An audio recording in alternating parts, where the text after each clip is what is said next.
Good morning, afternoon, and evening, everyone.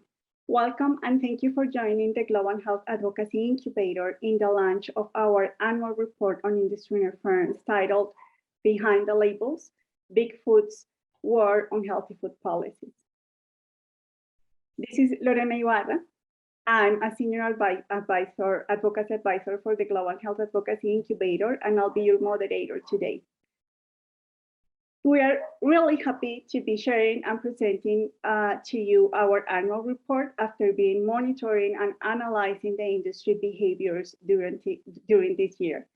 Our monitoring included input from all of our local partners around the globe, and we have been able to identify key trends based on that monitoring to be able to set some of the playbook actions or strategies that the industry is having around the globe.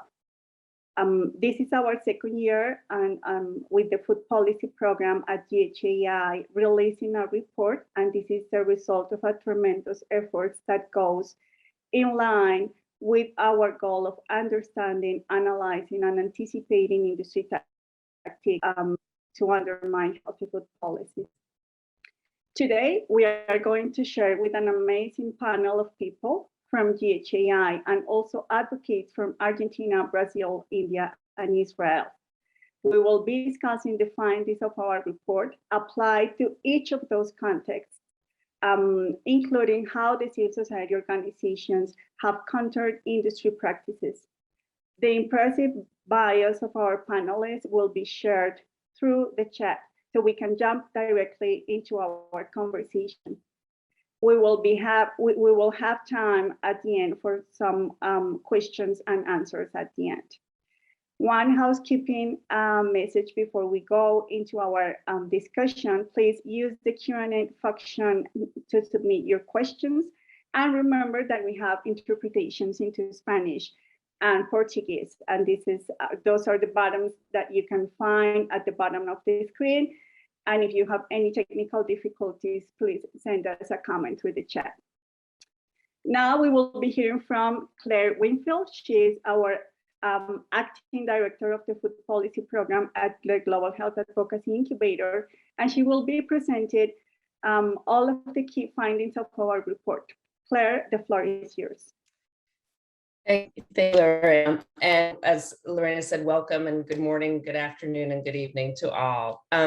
So this report focuses really on industry's attempts to undermine front of pack labeling policies, which have proven to be very effective measures in addressing NCDs and in promoting a healthy food environment.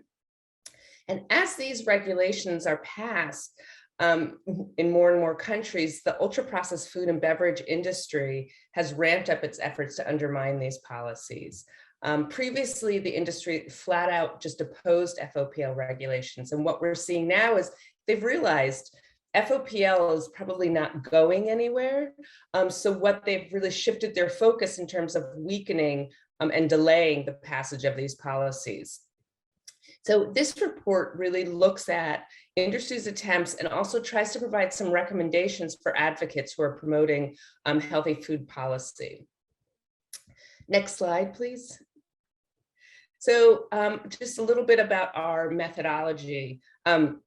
So this quantitative analysis summarizes findings from the incubators, our work in documenting industry interference through social media, social listening, media monitoring, and also data collected, as Laura mentioned, from our local partners and other advocates that we've been working with and academic institutions. The report is not exhaustive, and it may not include all of the tactics used by the UPP industry, but it does lay out common industry strategies from around the world and provides lessons learned. And so, yes, while this may not be inclusive of everything, I think it gives us a really good idea of how the industry is working to undermine these policies. Next slide. So, the industry playbook doesn't really vary much from country to country. It evolves, but they're pretty well coordinated. And so really it starts with the strategy is to avoid regulations that are potentially or perceived to be by them potentially harmful to their businesses. The narratives that they use are aimed at building support from the public, from decision makers, and in turn to help them to legitimize their actions. And when I talk about those actions, I mean lobbying against FOPL regulations or any healthy food policy, questioning the science that undergirds the policies, and also claiming things like trade arguments, making trade arguments and claiming economic hardships. So they use these actions in this narrative to create confusion and shift attention away from wrongdoing, that they're wrongdoing. Okay, next slide. So before we dive into the strategies, I do kind of want to get a pulse check from the audience here.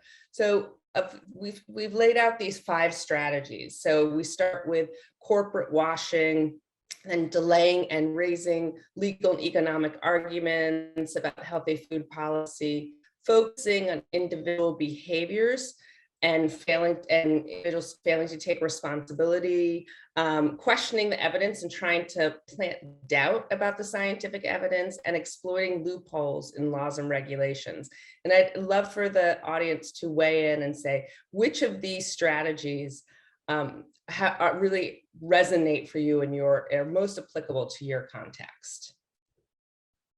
So we'll give everyone a few moments to weigh in here.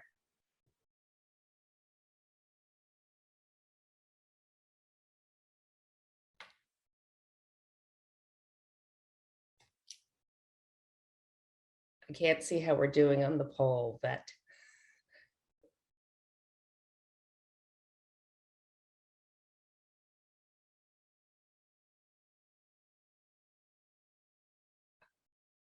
okay, well, I'm going to move us then on to the next slide. I'm not sure the timing of the poll. Great. Okay. So I see all of the above. Yeah, again, I think this reinforces the point that this really is a common playbook, and they're coordinating and aligning with one another. So let's start with the first one, with the brand washing. So this is techniques that are portrayed as corporate charities, right? These activities, like donating ultra-processed products to frontline workers during the pandemic, they buy silence and influence, and are often really presented more like their marketing strategies. And industry often spends more resources actually publicizing their efforts, thereby taking attention away from any negative impacts that they may cause. So these actions actually improve the corporate image and distract the public from potential harms. Next slide. So our next strategy involves co-option of normative bodies, resulting in weakened regulations that could negatively impact corporate interests. So what I mean is industry really inserting themselves as a key stakeholder in public health policy, and actually having their corporate interests really drive what they're pushing as opposed to the public health interests. So a common industry argument against front of pack labeling is that regulations will have harmful effects on trade and on the economy. And we recently saw this in Argentina, where there was a really comprehensive food policy bill, which did ultimately pass and includes not only front of pack labeling, marketing restrictions, strengthening school food environments, but there was a lot talked about the impact that this would have on the economy and trade. And I know that there'll be a little bit more discussion in the panel discussion about this, this situation. Next slide. So the next really is the failure of corporations to acknowledge and take responsibility for damage that UPPs may cause. So the UPP industry focuses on freedom of choice arguments. And what happens then is just putting the burden of NCDs on the individuals, and then avoiding any mention of harmful effects of ultra-processed products and any potential corporate liability.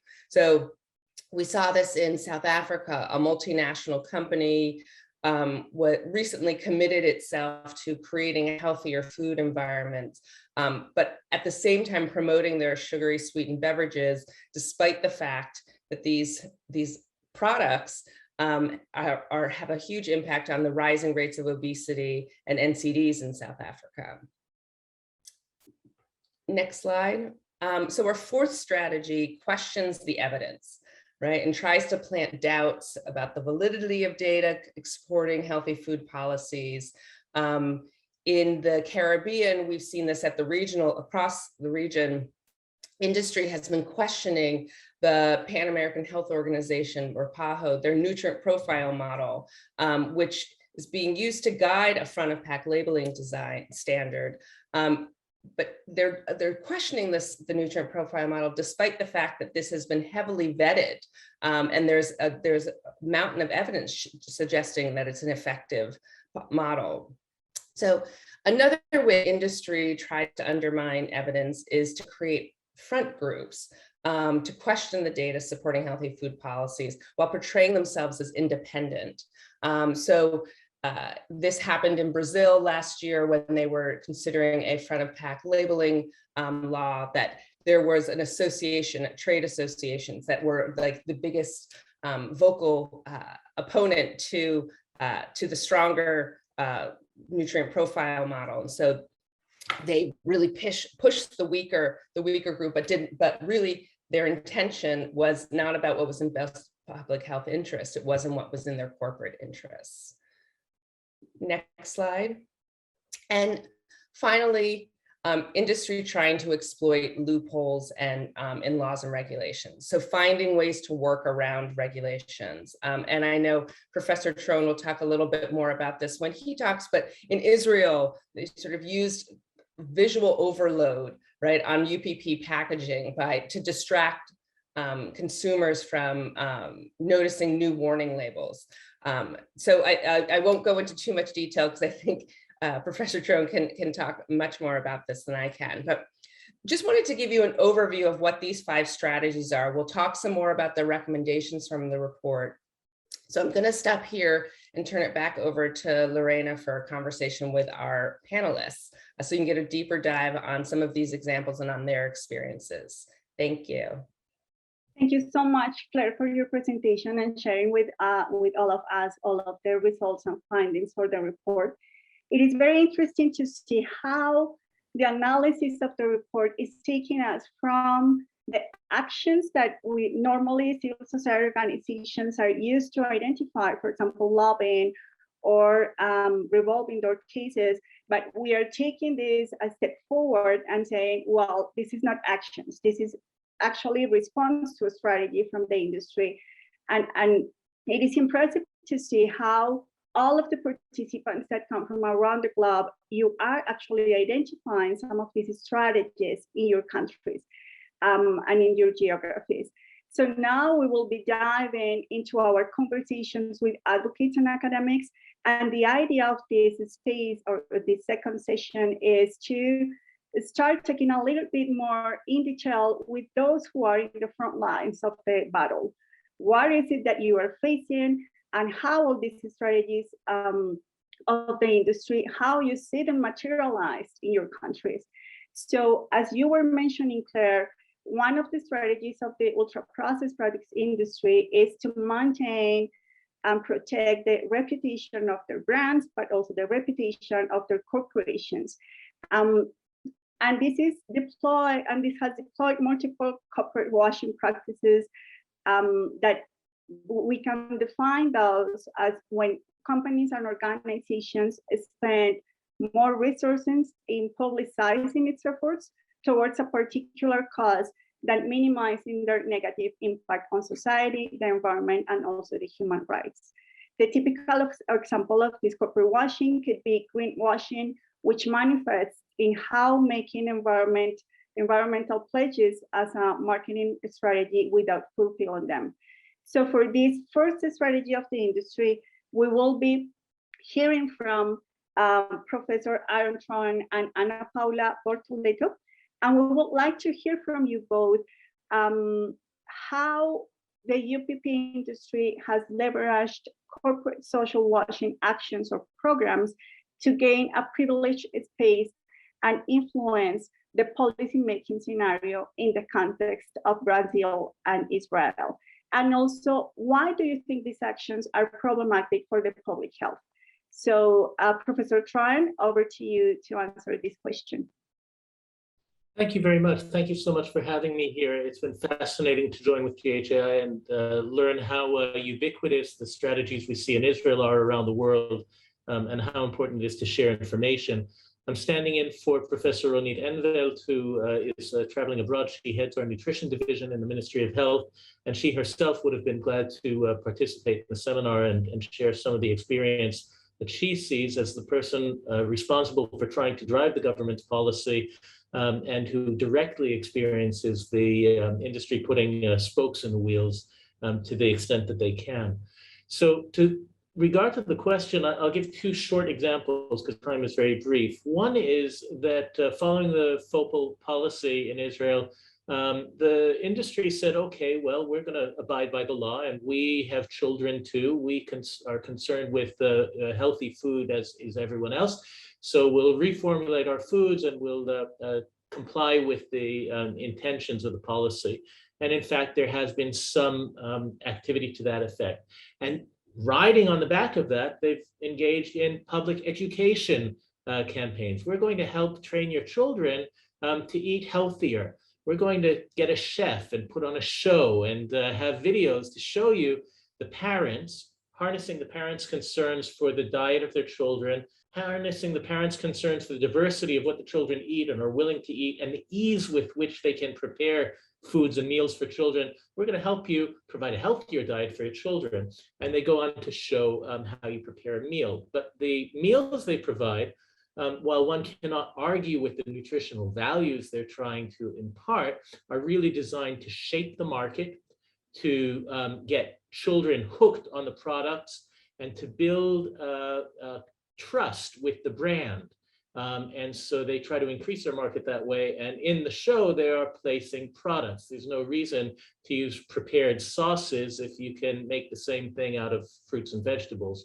And so it's really an opportunity to advertise their wares, gain credibility, and hook the families and the children on these foods. Now, obviously, they're marketable, they're legal, they're legitimate, and that's the claim. Well, why are you telling us these ultra-processed foods are bad? They're healthy. There's no unhealthy food. There's just unhealthy dieting. That goes on to the other strategies. So that's a kind of very ambivalent or ambiguous strategy which is being used generally as a marketing ploy. If you really want to support healthy dieting, tell people how to eat, have the chef prepare foods from food, not from products. But there's another more insidious way in which this corporate washing comes to place, and that's the example of food security. Israel has a very large problem of food security, very limited government funds to support those in need, and so food banks are very important. And the food banks that provide staple foods get donations from big corporations. That entails a tax benefit for the corporation. They can create surplus overproduction and dump their excess wares in the food banks in order to make sure that they have market saturation.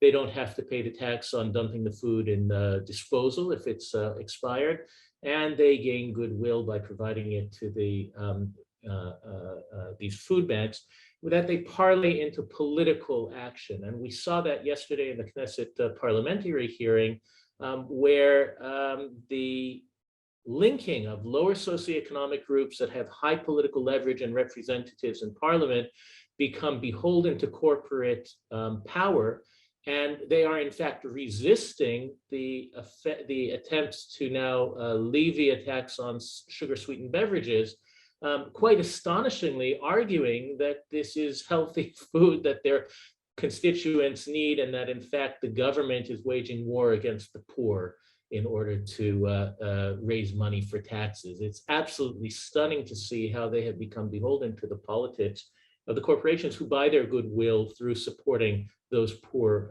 constituents. And the food that they provide, I'll just end with this, I'm sorry.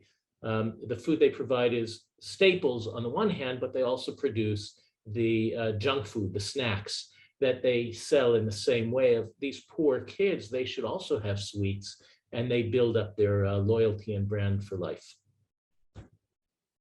Thank you, Professor Troen. And you bring to, all you have shared with us is really important, but I really like the part when you say they build trust with the brands and they also buy the goodwill. That's corporate washing in all its forms. Now, we would like to hear from you, Ana Paula, on your thoughts about these questions. Hi, thank you. Well, I would say that unfortunately we have very similar practices here in Brazil. I will not mention the nutrition education programs, that is almost the same that we also have here in a partnership with local governments, that they provide the nutrition education programs inside public schools and promote their brands for the teachers, for the children, saying that they are building this solution as part of the problem being in the individual level. So we need to help people to know how to eat, and this will solve everything. And also I'd like to highlight the issue regarding the social situation that we are facing also here in Brazil. We are facing a huge increase of hunger and food insecurity in the country. And this has been an opportunity for these actors to not only to promote their products with solidarity actions, so they are distributing ultra-processed foods for health workers in the hospitals and donate ultra-processed products in everywhere. And they are having, including they had a special session in the TV news for them to show how they are doing their part on this process. But what I'd like to highlight is that it's becoming even more intrinsic in the public policies here in Brazil, this situation, because we have new laws regarding food donations to help and to increase the possibility of these situations of donations and other incentives for this. So this is becoming part of the social programs here, and unfortunately the structural and important social programs and policies that we have, and we have such an evidence base that was working, such as the Bolsa Familia program, was extinct. So we have these donations being the most important issues, and the structural ones are being totally destroyed. And I would say that the situation puts the corporations in the center of the social policies, and this is so problematic to public health, as they are not only building their image that these companies are doing good for people, but they have a license to be part of the decision-making process.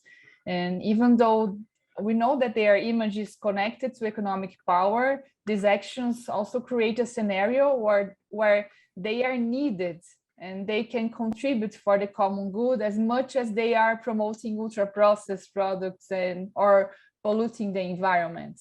And just to mention also in the end that we can also see that the front of social washing with the environment is also increasing a lot with the climate change discussions, and how this greenwashing and social washing practices are connected, and the companies are increasing their social recognition with this work.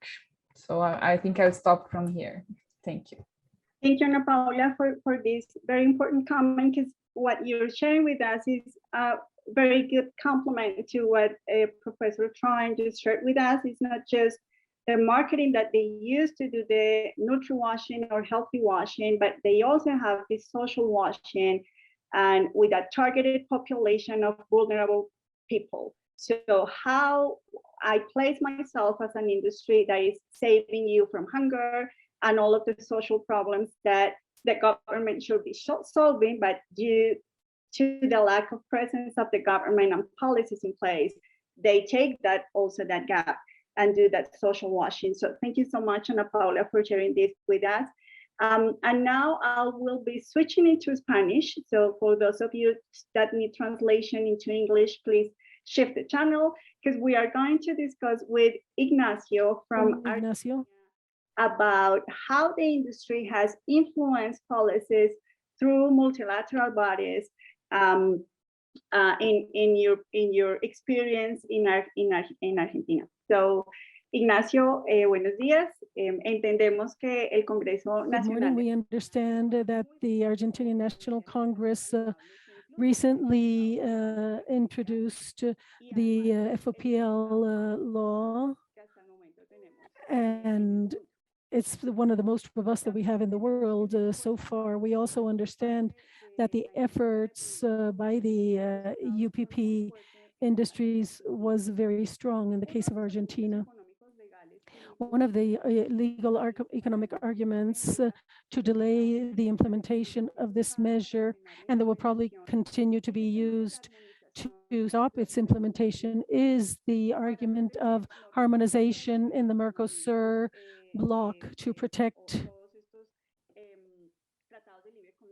all the different free trade agreements and so on. Could you explain to us a little bit why this type of argument cannot be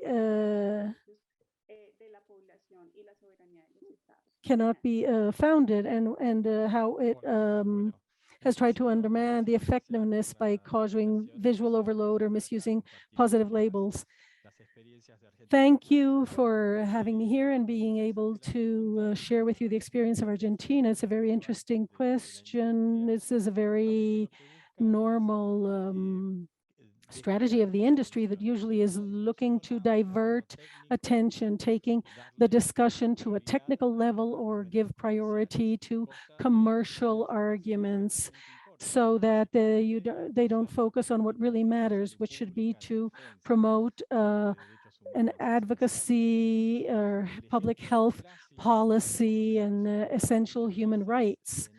One of the classic arguments that we listen to, that we hear in Argentina, very common among senators and representatives, was the topic of harmonization. That was an argument that the industry used in our sister country, Uruguay, as they were trying to pass their FOPL bill. What they're trying to make a center topic is that we have this commercial block, we have these specific laws and standards. The countries first have to harmonize, reach a common standard that can then be applied in all countries. And then what normally happens is that this is a usual mechanism that's used because there is not a great deal of participation on the part of CSOs, and because we are the ones who usually try to fight against these measures. And so basically what they argue is that this argument is totally false. Although in the framework of Mercosur, there are regulations for FOPL, it is very clear that countries are not going to lose the sovereignty or their power to promote public policies that protect and defend the population. The example of FOPL is a very clear one, how they look through the prohibiting publicity to try to advance affecting the lives of Argentinians. So what has to be clear here is that what they're trying to do is that when measures like this are promoted, the focus of attention falls on the arguments of basic human rights, such as the right to health, the right to a healthy diet. And what is worrisome sometimes is that industry in many countries uses this type of argument. And what's alarming is when some public officials support these type of arguments, whereas they lack knowledge of these standards and these agreements that were established within the framework of Mercosur. Well, several civil society organizations, what we recommend, and this isn't a case only in our commercial block, there are other blocks in other parts of the world that have the same issues. And what we recommend is that we focus on FOPL as a public health policy that seeks to guarantee basic human rights. And that is why we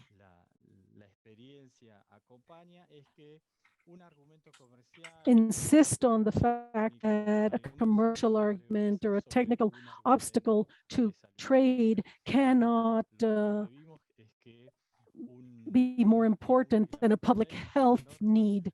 And so we cannot say that a technical argument or a standard cannot prevail over a constitutional right. And the commitments that each country has with international treaties, such as human rights, like the human right to life, is a legal value that is above any other right. And that is why we consider that this became very obvious in many international arenas within the International Trade Organization, when they were we were able to always have the right to life and the right to health prevail over any other right. And that is basically, as has been said in the previous presentations, they seek to divert the attention, they seek to take away the eye off of the central focus, which should be public health. Thank you very much, Ignacio, for sharing this information with us. The most important aspect that you have pointed out is the importance of being alert to the false pretensions that the industry is trying to make with health versus economy. And this is very important, that the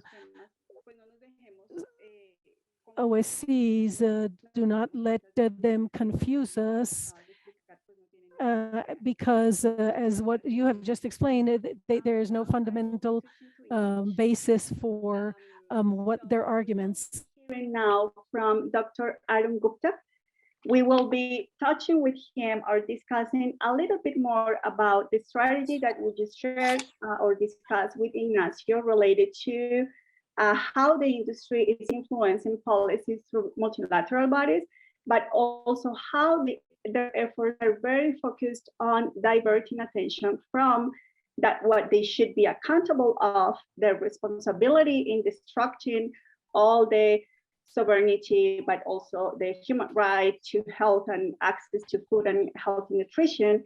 And instead of that, they all put it on individual responsibility.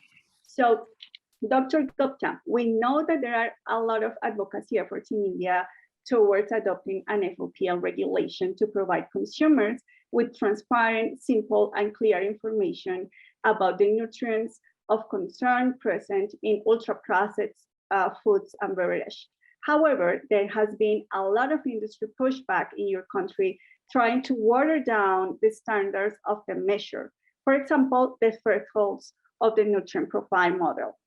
Could you please share with us how the industry is influencing the regulatory agency in charge of designing the policy to protect its interest?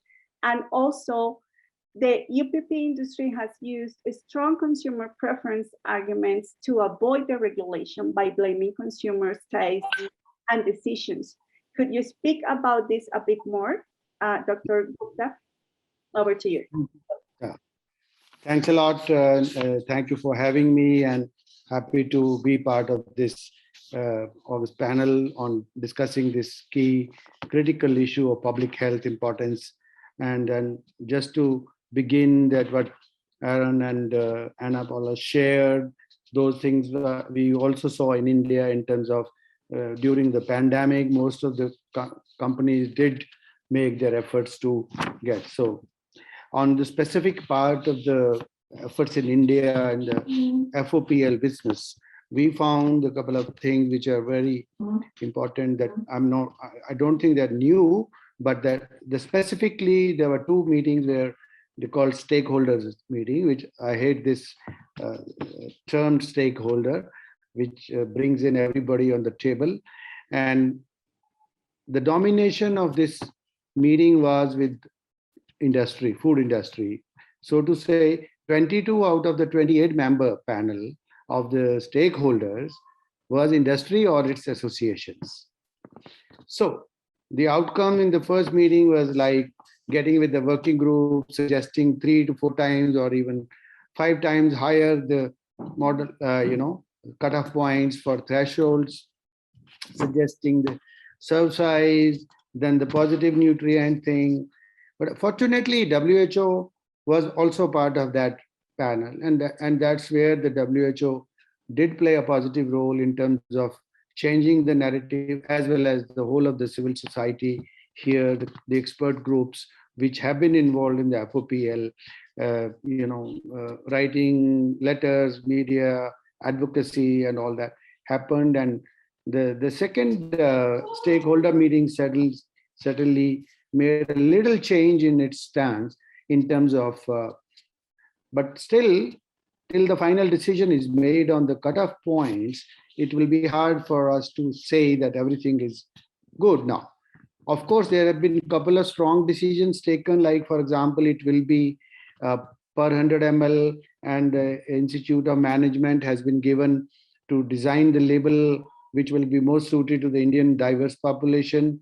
But there is a catch on the positive nutrients still. There's some kind of labels they might allow, which we will continue to oppose that. The civil society has opposed it, as well as the experts have also opposed. So that's one part, that the working group chair also. So this conflict of interest is the underlying part of this, where we had a working group. The chair of the working group is part of the scientific advisory committee of a European-based organization called Choices International.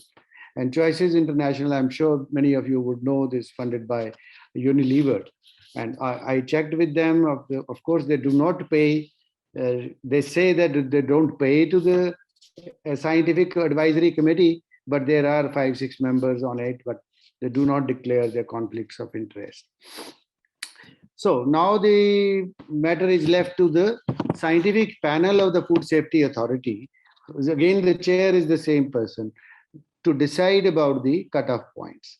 So we are pushing the Food Safety Authority to declare the cutoff points, as long as, in January or February, we are supposed to get the label requirements coming from the Institute of Management.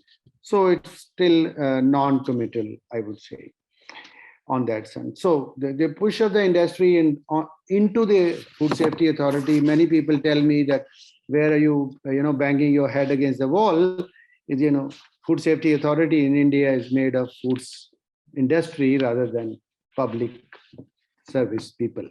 So that's something which I think we're bothering about. We're looking into the authorities, which are the food safety authorities in countries, and how they are governed and managed and all that. So on the second question, I'll take a minute to explain. What I think is one of the key things which is India has taken the route is the Eat Right movement, which is like a campaign run by the Food Safety Authority. The food regulator is running this campaign, which was none of the job of a food regulator actually, and in partnership with all the food industry. So Eat Right campaign is probably, I assume that it is coming from industry and is handed over to the Food Safety Authority. So they are running it, web campaign. I don't know how many people it reaches, but tell people eat right. It actually goes into that. But I haven't seen anybody telling them that what is unhealthy actually. So that's where the choices thing come. And very recently, just a couple of days back, a celebrity was endorsing a product. So we we challenge that, and so sudden many people, they start coming, oh yeah, people should decide. So given the same argument, I would suggest that, if industry is pushing that it's a choice of the people, we can use with the human rights angle the same argument, that let people choose. We put a warning label and let people choose. It's a people's choice. So that's how I will take on this role, and I think that's all right from me. In case there is a question, I can be called. Thank you so much, Dr. Gupta, for your intervention. And you bring to the table two main elements for to analyze, which is this horrible term, to which I really agree with you that there is not a more horrible term, which is a stakeholder, and this multi-stakeholderism that is kind of taking on the global level, and that's why. And this connects to a comment that we had in the chat, which is there is no coincidence with the government having the same arguments and narratives as the industry, because they are sharing that power. And that's part of the problem of this sharing governance, if we can call it that way. So thank you so much, Dr. Gupta, for your intervention. Now we will be moving into our strategy number 3, which is this part of what you were mentioning, Dr. Gupta, on how the industry is diverting attention from their corporate responsibility into individual and responsibility and choice.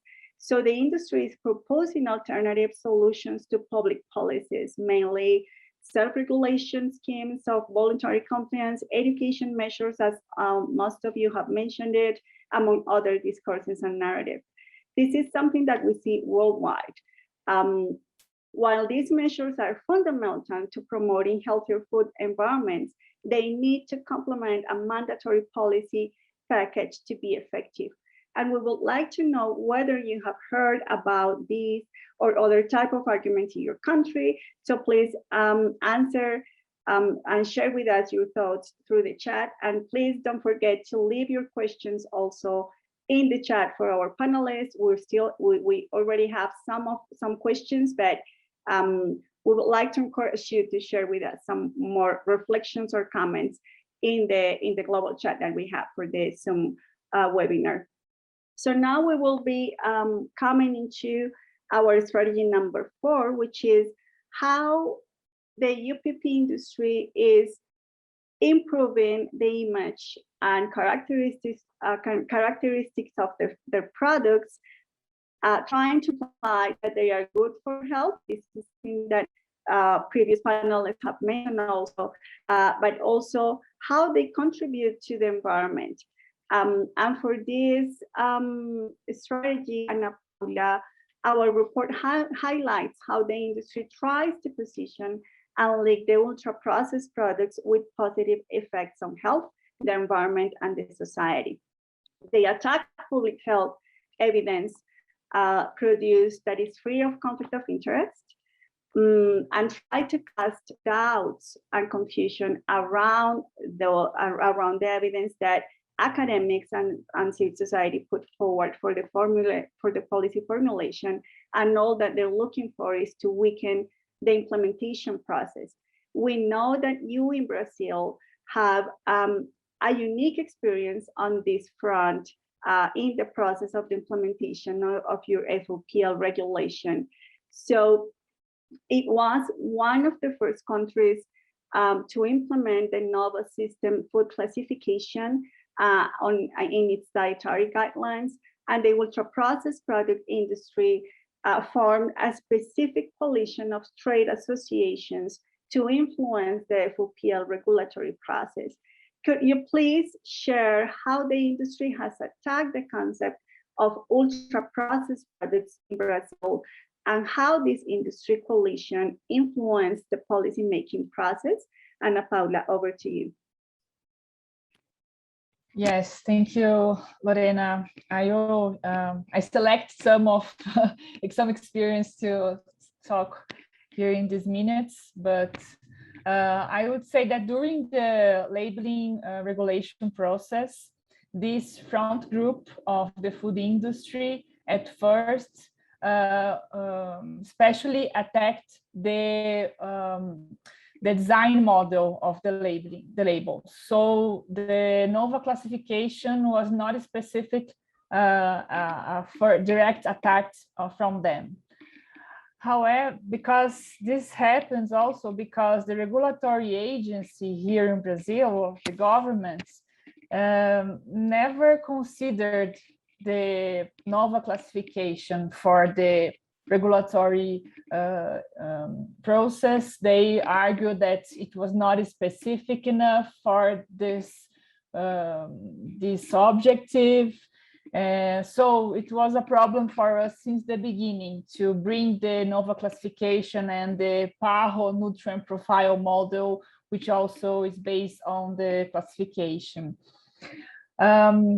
Also, when we discussed about the regulatory objective of the nutrition label, this issue came up, considering that the labeling regulation should be aligned with the dietary guidelines that we have here in Brazil. So it will be obvious to connect the dietary guidelines with the labeling regulation.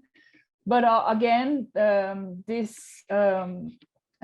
critics also were regarding that the guidelines were not specific enough for regulation proposals, but also already came up criticism about that the guidelines were not evidence-based and there's no such thing as good or bad foods.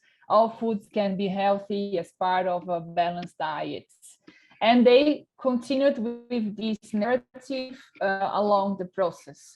So including that obesity and NCDs have multiple factors and diet is just one of them. Nutrition education is the most important solution.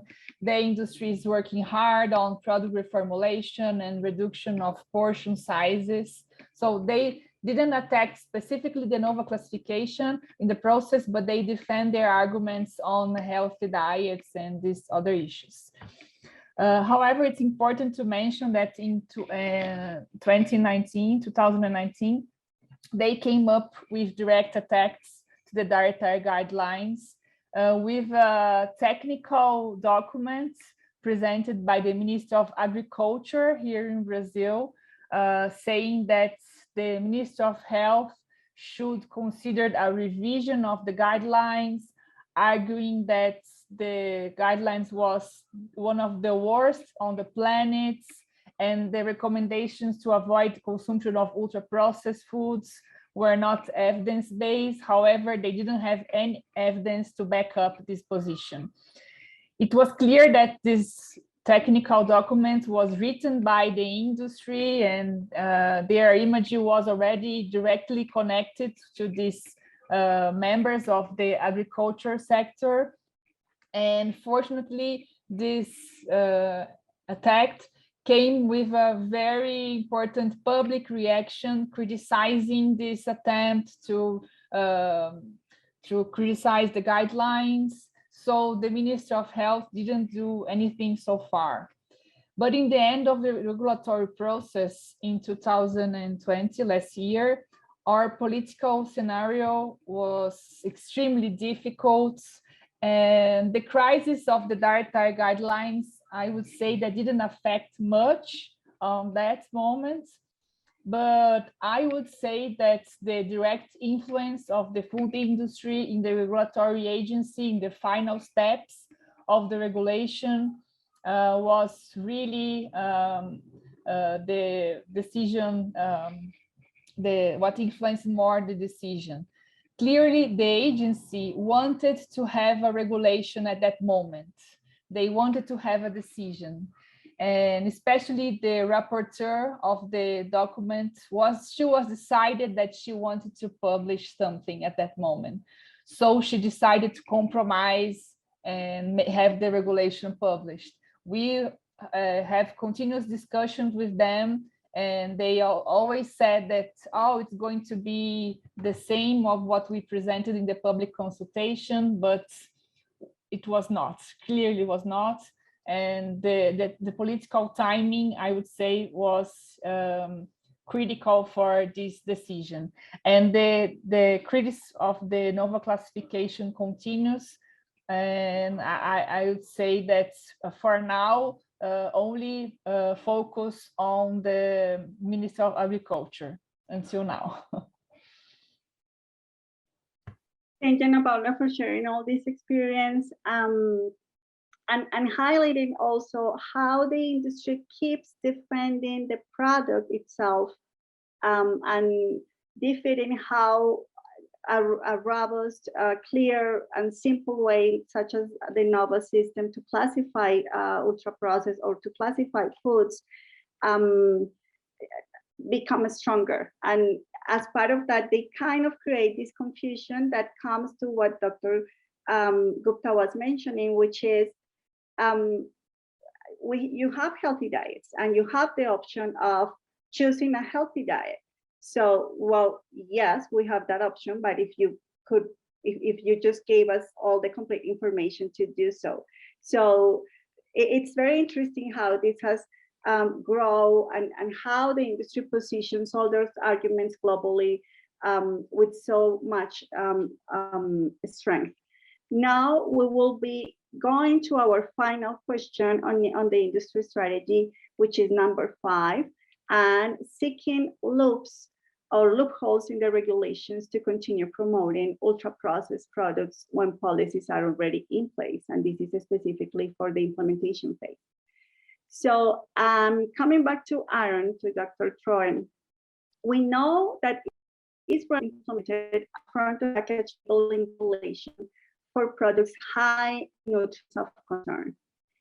Unlike most of the regulations passed in Latin America, Israel implemented red circles for those products that exceeded the established thresholds and a positive green circle for fresh and minimally processed foods that the industry has strongly manipulated to keep promoting ultra-processed products. Could you please share how the industry in Israel has tried to undermine the FOPL effectiveness by causing visual overload or misuse of positive labels and claims on the products? Professor Troen, over to you.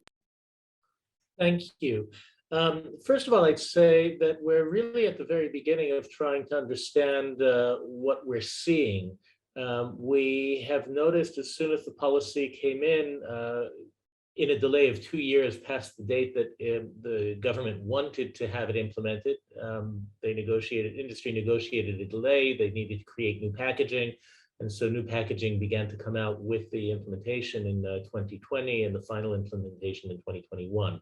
So we're at the early stages of trying to figure out what we're seeing on the packages. And what the Israeli policy is unique in that there were the 3 warning labels for salt, sugar, and saturated fat, but there was also a green label, which what the industry very much wanted in order to promote healthy food. Now, healthy food was defined very, very narrowly after a whole series of public hearings to include basically minimally or non-processed foods. You can buy dry legumes, you can buy fresh fruits and vegetables. It's pretty much limited and restricted in that way to non-industrialized foods. However, the fact that there's a government imprint or approval seal, which has a visual logo, which is very clear, a nice round green medallion in a certain design, has allowed that to be hijacked and placed, finding mimicking or decoy labels placed near the red labels on a whole range of products. And my children now have a hobby of going into the supermarket and finding new labels, and everybody gets points if they bring in a new one. But we have a collection now of over 100 labels that we've seen which take this process. So it's hard to believe that that's just random. You see labels placed near the red labels in order to distract from them. They usually have a health claim. They'll say something like 15% protein next to the label saying high fat on processed meat. You'll see labels that say all natural sugar, or the sugar in this product is only from fruit, alongside the high sugar label. You'll see labels that say organic, and so on and so forth. So there's a whole range of labels that are used.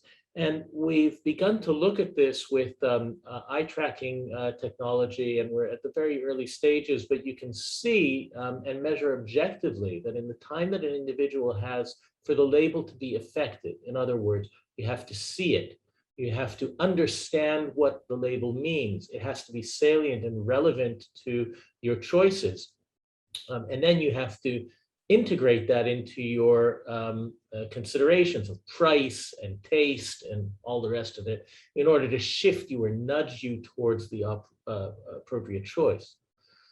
What we're seeing is that the distraction away from these labels costs you time cognitively, it costs your visual attention, and we don't know yet objectively to what extent it reduces the effectiveness, but clearly it's an attempt to try to promote and market and increase sales of products using a visual cue that at least subconsciously should register health.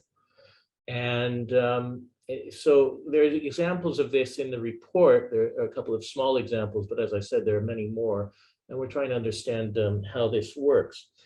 I will say something looking to the future. We'll have rigorous data on this, I hope, at some point relatively soon. But there are other forces that are going on where this idea of providing the consumer with the autonomy and information to make an informed decision, an informed choice about the consumer concerns is a politically viable strategy. It's something we all would like to agree with in a liberal society. People should choose for themselves. Now, people are interested in a whole variety of other issues. They're interested in the environment and sustainability and animal welfare and religious concerns like is it kosher or halal. And I can even link in the chat here to a report that came out by the Euro division of the WHO talking about new strategies to create a label that will integrate the environment and health for planetary health and individual human health. What you find is that you can create messages that are conflicting, that you have your health message on the one hand, but you have an environmental message on the other, and people have to make up their minds. Effectively, that creates not only a visual overload, but a cognitive overload and a difficulty in making choices. And there's very early work beginning to come out in the literature suggesting that the more we put on the front of the package, the worse off we are. So in the name of advocating for empowerment of the consumer and of all sorts of very positive concerns, we may wind up allowing industry, politicians, and well-intentioned consumer groups, civil groups, to create conditions that will undermine the basic fundamental mechanisms through which the front of package labels are supposed to work. We have to be mindful of that as we go forward and figure out our advocacy strategies and our research strategies. Thank you, Professor Troen, for sharing with us this experience and also bringing to our attention that how the industry is playing around not only with the symbols and the colors, but also with placements of those symbols in the products and how that ends up in creating confusion. And it relates to this last message that you just shared with us, which is, yes, autonomy and information are important, and how we are going to overcome that argument as well, while the industry is pushing it so hard as well. So now, before we go into our Q&A portion of this webinar, we would like to provide each of our panelists with 1 minute. And this is very challenging because I know that having concise ideas for the conclusion is sometimes challenging.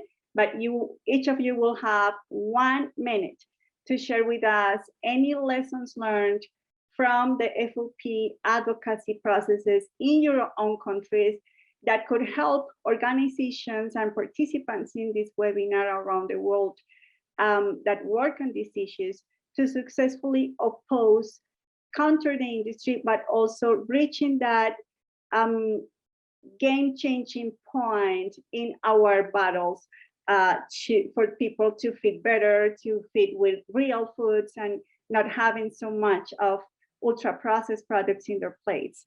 So I will start with Dr. Gupta. You have 1 minute. All right.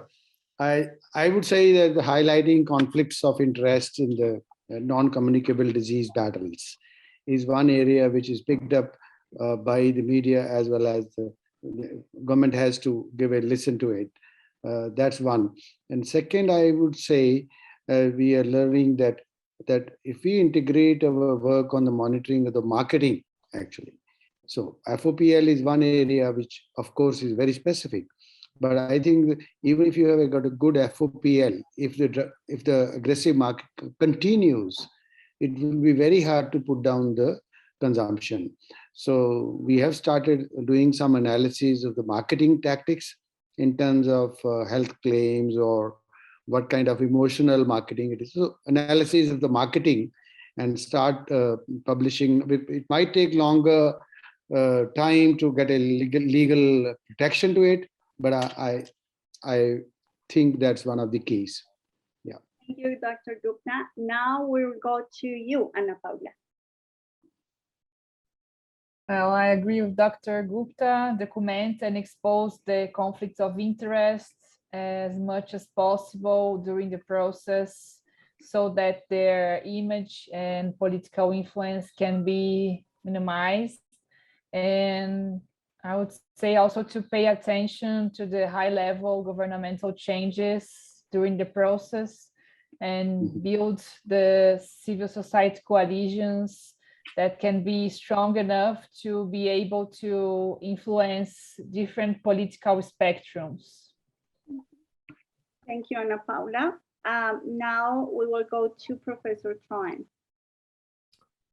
Well, I would say cooperate, collaborate, share information. Working with civil society organizations across the board has been the most important way in which we've been able to show that the public is interested, cares about its health, and wants these policies. And that is required close cooperation with the government officials. And I think that's been our most powerful tool to counter the political interests. The other is don't be afraid to use political tactics against them. If they can create an alignment between their constituents' interests and having this processed food, we can do the same thing by saying we can make an alignment between your constituents' interests and their health.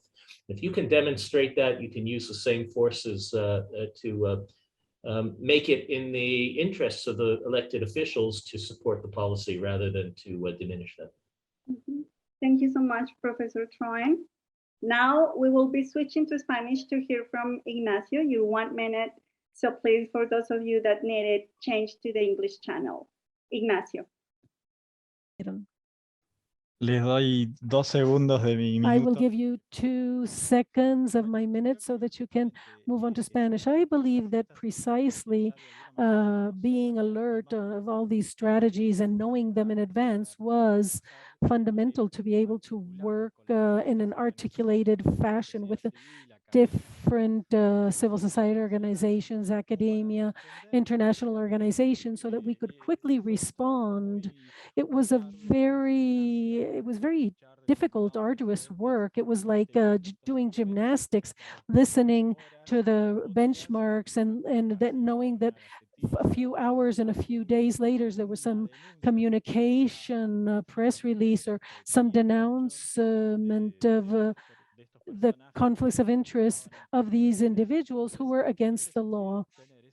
So to have that preparation, to have this structure and be able to know what the arguments are that we're going to be using in the coalition with the civil society organizations, I think was fundamental in the case of Argentina. Thank you, Ignacio, for sharing this with us.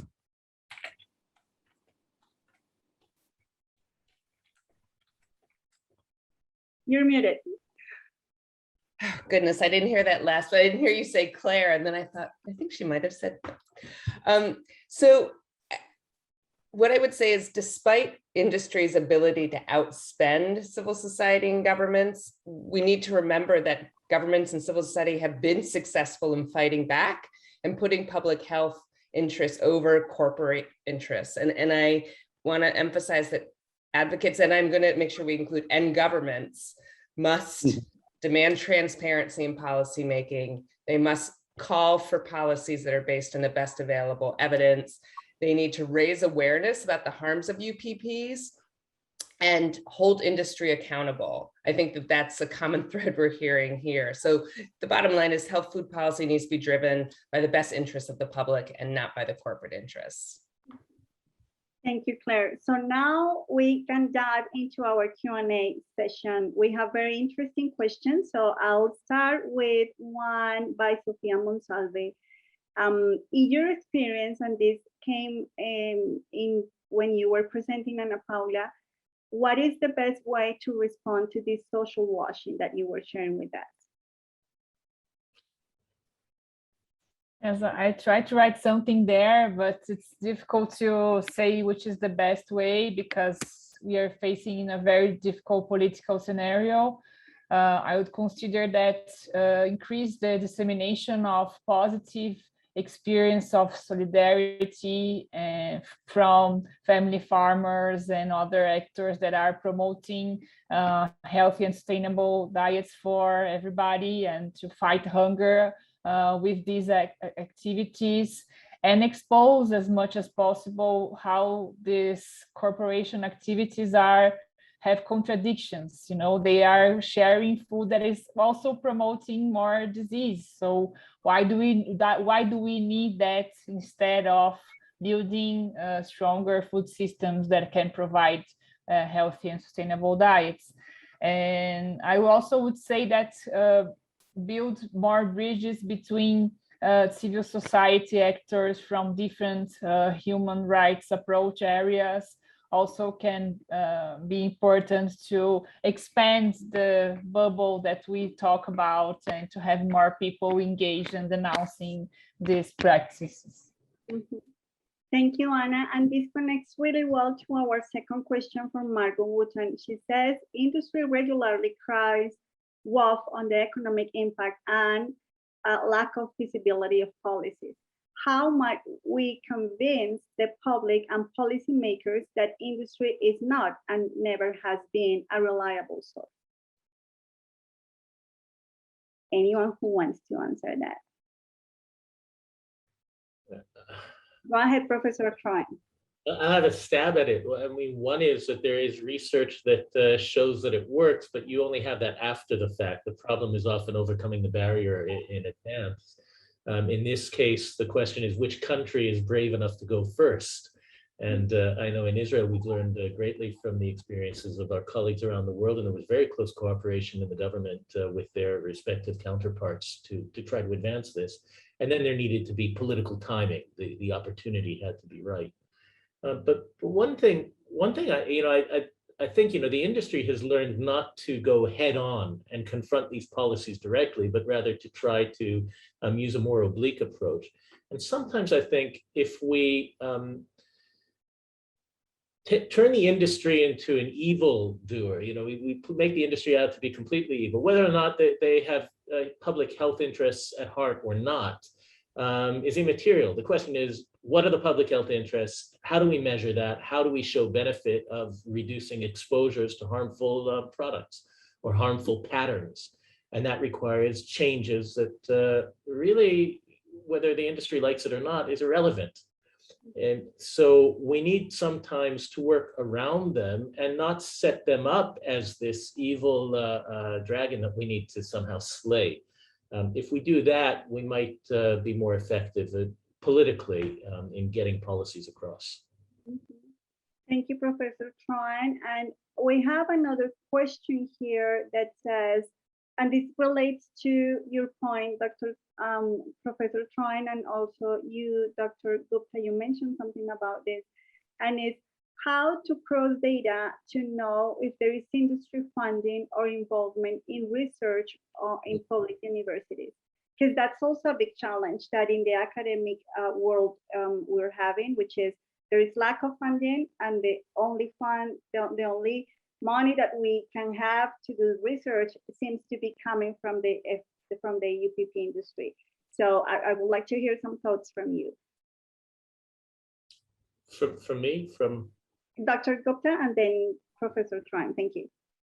Oh, I think if I got your question right in this, it was like whether industry is funding the research part of this work. Is that the question or not?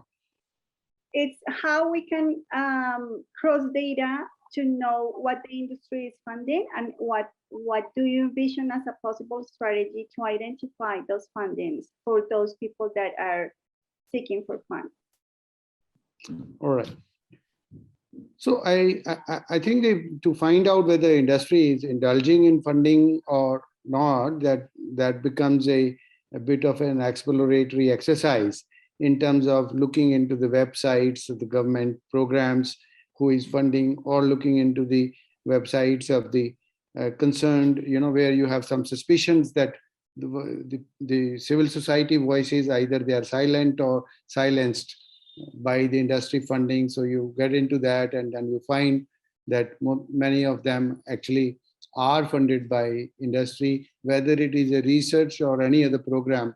So that's one way to look at it, that I believe that if civil society or an expert who is silent, to my mind, there is a possibility. A recent example is that this World Diabetes Day, we find that International Diabetic Federation had a huge editorial in the Times of India with 11 of the diabetic specialists with the pictures and their statements on, and funded by Unilever. So, these are the areas which I think we need to be suspicious, I would say. I mean, the best form is to be suspicious. Thank you, Dr. Gupta. Professor Troen, do you want to say anything additional to that? It's a very important and very difficult question. And it's not always clear how to be suspicious without being paranoid. It's also hard. Sometimes people who are paranoid have good reason. So there's no question that there are serious conflicts of interest, and that they are partly due to funding. Not only funding, money is not the only conflict of interest people have. It's also obvious that we are going to continue to do research in the academy, which will be funded by industry, and that in some ways should be encouraged. We do want innovation in the food industry. If we're going to solve some of the problems that we have today, we'll have to figure out what new problems that will create in the future, and whether technology is the solution to all our ills. I can give you an example in Israel. Israel has seen food tech and ag tech as one of the next new areas of innovation for state investment and for private investment.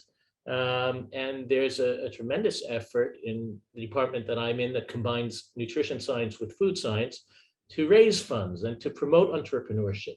And in and of itself, that's positive. The reality, however, is that that's going to create tensions with public health interests, which are not financial.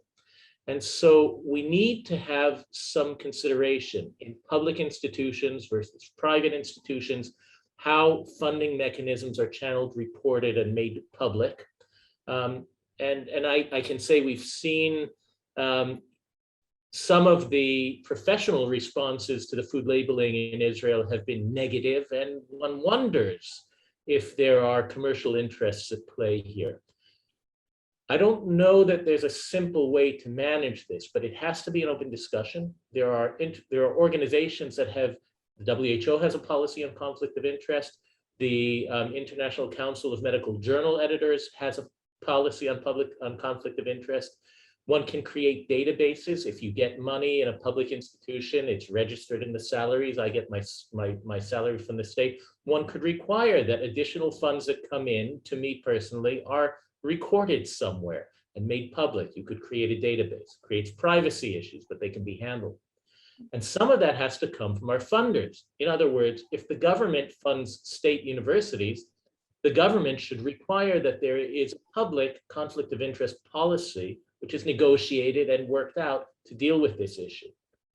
Academics among themselves need to be self-policing. We need to have policies, and particularly in food and nutrition departments, we need to be thinking about this.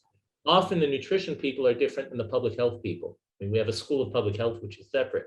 So different parts of the organization, different cultures or communities in the scientific world have different ways of policing themselves. But I think that some of the pressure needs to come from the outside so that people who have multiple interests, even in academia, can have some outside leverage and outside help in resolving those tensions from parties who are not directly interested in receiving the funds for their own research and then shoring up their agenda. It's very complicated. Thank you, Professor Troen. And we know we are a little bit over the time, but we would like to cover 3 more questions that we have from the Q&A, if you could stay for a little bit longer. So the next question that we have is from Soledad Barruti, and she says, I'm her voice. I know that in Brazil, the NOVA guidelines were questioned by the industry as a progressive or left-wing political position rather than scientific. I wanted to know if there were examples in other countries where ideologically charged arguments were used against scientific positions and their public policies. So if you, for example, in India, Argentina, or in Israel, you have this type of arguments as well that are more political arguments rather than scientific ones. Any similar experiences?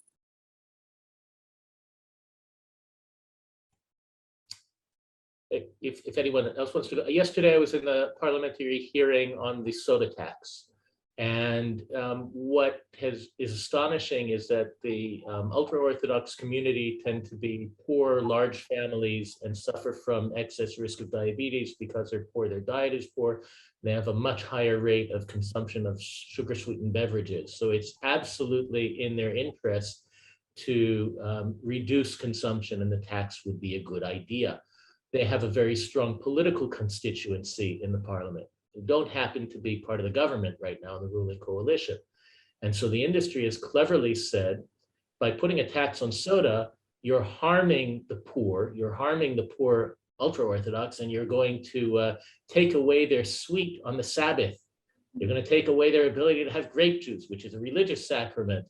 And they've created this incredible alignment between the political representatives of this constituency who need the public health intervention and a fierce opposition, as if somehow the government is going after the Orthodox because they hate the religious. They're, in a kind of sectorial internal political divide.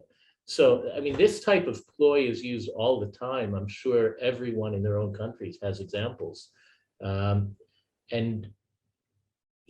one thing I would say to advocates, I wound up writing a policy, an opinion op-ed in the ultra-Orthodox radio channel on their internet site from an ultra-Orthodox health professional who was interested in promoting the tax and encountering this idea that there was a political persecution of his group. And it was interesting to try to write a scientific piece with religious overtones that spoke to that constituency. In other words, as an advocate, I don't need to talk to the people in the public health community who understand this. I need to talk to the people outside my constituency and convince them. And that's where our efforts need to be focused. And that requires some skill and training, just like we're educating each other here. We need guidance and education on how to communicate our messages that in a politically savvy way to the constituents that matter. And you have touched a very important point, Professor Troen, which relates to one question. I know that none of us in the panel are experts in communications. However, we have these questions of someone that will love to hear how you see media coverage on industry strategies and tactics. What do you think that might work? What do you think that might not work as well?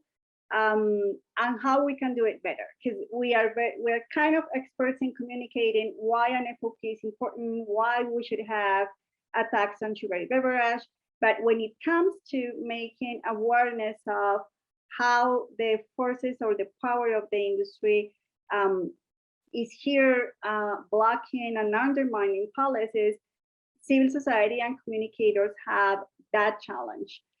So if you have any ideas that we could share and maybe look for future collaboration, that would be very helpful.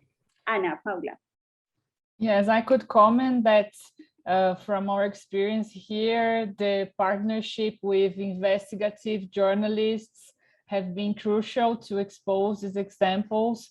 And especially in the case of Brazil and also here in Latin America, we have some excellent journalists who work exclusively with food system issues. So this specialization and helps also them to go further and deeper in the investigations, and also looking for the public available documents and asking for others that are not available with that document the relationship with between the government and the corporation. So usually we have to ask for the reports or the meetings that were conducted between the corporations and the government, so that this can be more exposed. So I would comment that's very important, and a lot of them have worked here. Okay. Thank you, Ana Paula. Any other thoughts or ideas for communicating and increasing awareness of these industry reference? Okay, so I think that we have come to the end of our questions. Ignacio. Bueno, no, complementando un poco. No, I just wanted to add something to what Ana Paula said. At least our experience in Argentina, in spite of the management of the large media of FOPL amidst the population, it always had great acceptance. The communication was also centered on denouncing this type of interference by the industry and the actions of the industry. But the way in which all the arguments were focused on public health, and when society, the population, makes it its own, it was not a coincidence at all that in both chambers, it was an ample majority that voted in favor of this. So what we had to do was eliminate these technical arguments that try to veil their actual interests. And once we involved the journalists and it became a topic on the public agenda, I'm not going to say that it was automatically approved, but I would say that it was a lot easier for our legislators to vote in favor of this bill of law. So because it was a matter that was important for everyone. And so in terms of communication, covering the different aspects of how the industry works, the importance of public health, the importance of human rights, trying to cross and join different agendas, and showing that the community is the first benefited and the most interested. Thank you, Ignacio. Lorena, I have just a quick note I wanted to add on that. I mean, I think Ignacio is making a really good point about moving away from the technical language and also sort of what does it matter to me day to day. And I also think it's about the diversification of the voices. So you can't have just the same newspapers, the same reporters covering the topic. We really need to diversify. We need to go into the business weeklies, and we need to go into the different types of platforms in order for different audiences to actually understand that this matters to them. Thank you, Claire, and thank you all to all of our panelists for being here with us today, for being such a great support for the creation of the report.